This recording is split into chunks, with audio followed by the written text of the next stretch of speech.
Anong plano natin dito sa mga illegal settler na to? Actually, dapat yung mga yan, sinesafety na, dadalhin sa isang shelter. Pero yung problema nga ngayon, yung pamilya, sarado ngayon. So, ang city, wala rin pagdadalahan nito. Dami, oh, no?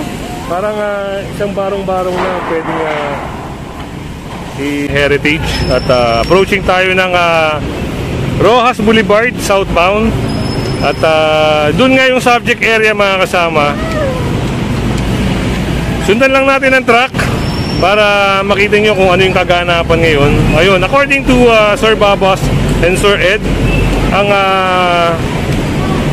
operation natin ngayon ay yung mga illegal settler dito sa may Rojas Boulevard. Ayan, kagaya niyan, mga kasama. Yung mga illegal vendor, illegal settler.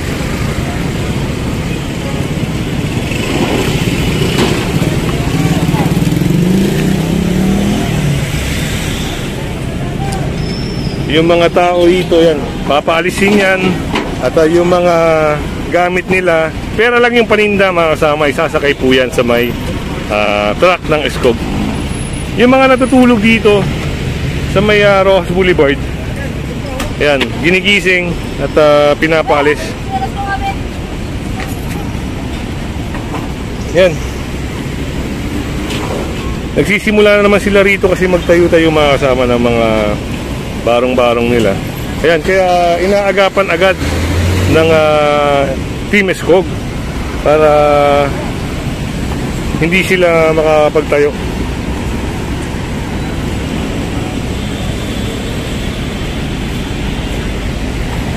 Yan, kasama natin si Sir Babas, si Sir Alberto Babas. Sir, ano ba yung ano natin ngayon dito, operation? Ito, nagpapalis ng mga informal settler, mga illegal vendor dito sa kahabaan ng Rojas Boulevard papunta sa Coastal Mall. Yan. Dahil lockdown na nga rito, ang dami pa rin mga tao na pakalat-kalat. Wala pa mga face shield, wala pa mga face mask. So yun, narinig yung mga kasama ang pahayag ni Sir Babas na kailangan ito ay mapaalis. Gawa ng under tayo ng ECQ lockdown. Sa mga tao na to ay walang face shield, walang face mask.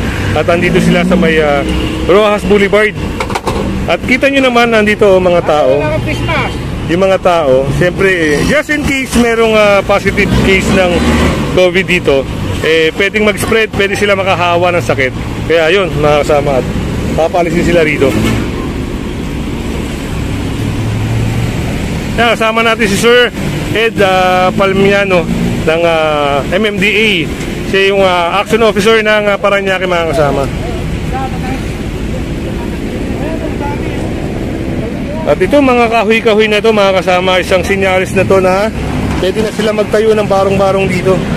Kaya yan, baka ipahakot ni Sir yan. At dito, meron pang manok, mga kasama.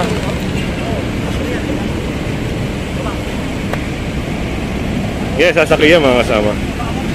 Batok kahoy, karga nyo. Bukas bahay na yan, mamaya bahay na yan. Yun, tama, mga kasama. Lahat ng kahoy na makikita rito ay isasakay na. Baka kasi pwedeng magsimula uli sila ng bahay o barong-barong.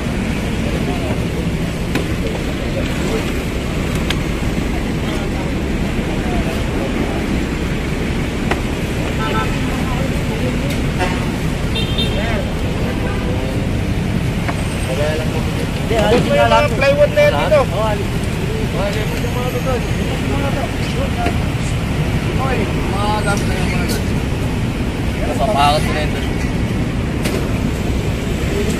Meron pang manok.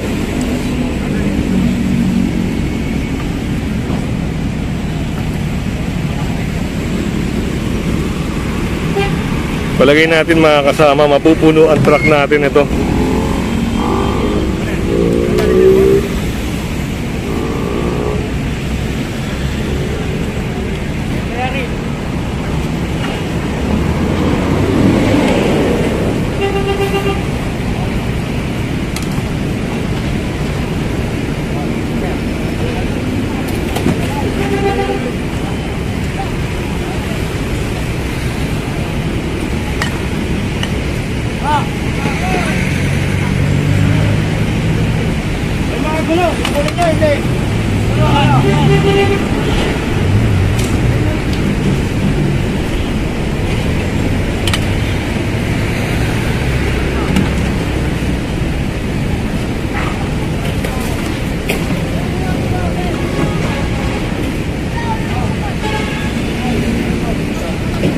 Yan, di lang natin alam yung tubig nila kung saan nila hinahakot, mga kasama.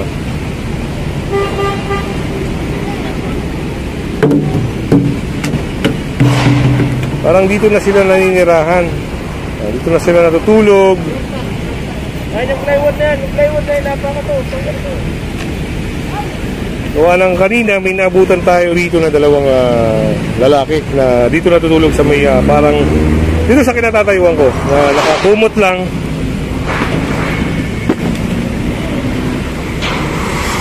Ayun, may mga yero pa oh.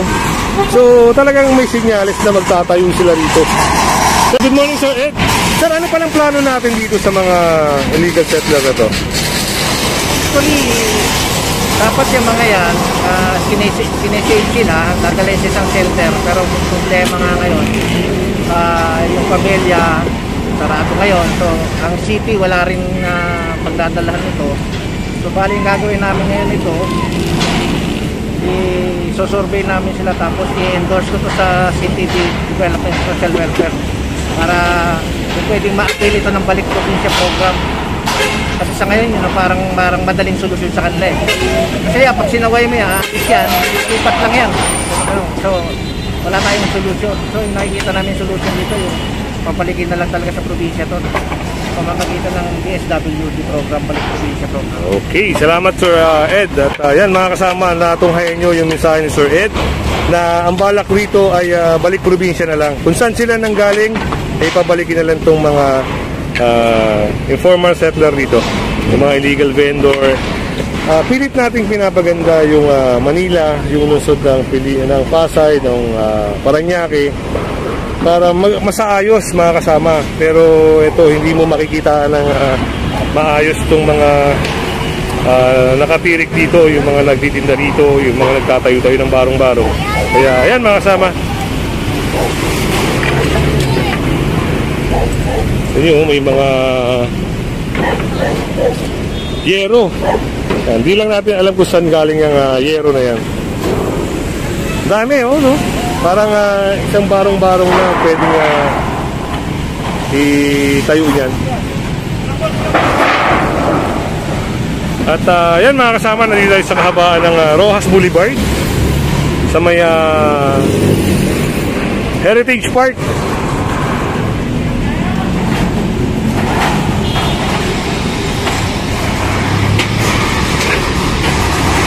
At syempre, kung hindi ka pa nakasubscribe sa ating channel mga kasama, pasubscribe na lang po si Kuya Goods at pahit na rin ang notification bell para lagi kang update sa ating mga video.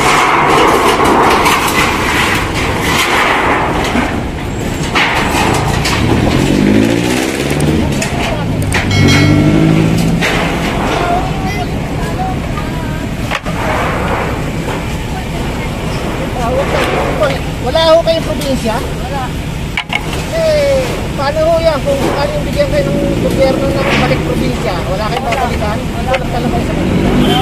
Paano ho yan yung ganito? Ito na po kayo kahanap po eh. Wala ho kayong permanenteng resident. Wala ho kahap po ako. Dahil sa may ano po, may Belgia. Ano ko na ito ng pumunta ko. Ganito mangyayari sa inyo, makakabala kayo ng mayak-maya kasi bawal kung wala talaga, ayaw yung bumalik ng probinsya. Wala ko talaga mauwi ang probinsya. At yun, narinig niyo yung pahayag niya ate. Wala raw silang probinsya. At nangungupahan daw po sa may bandang Buendia.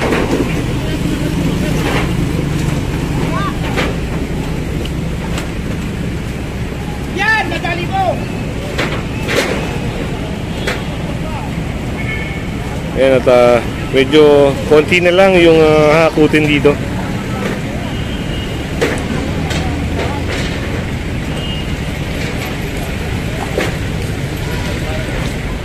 Kuya, ano kaya ginagawa rito? Silipin natin mga kasama. Ayun, nagtatanggal ng mga bakal-bakal para may kalakal mga kasama.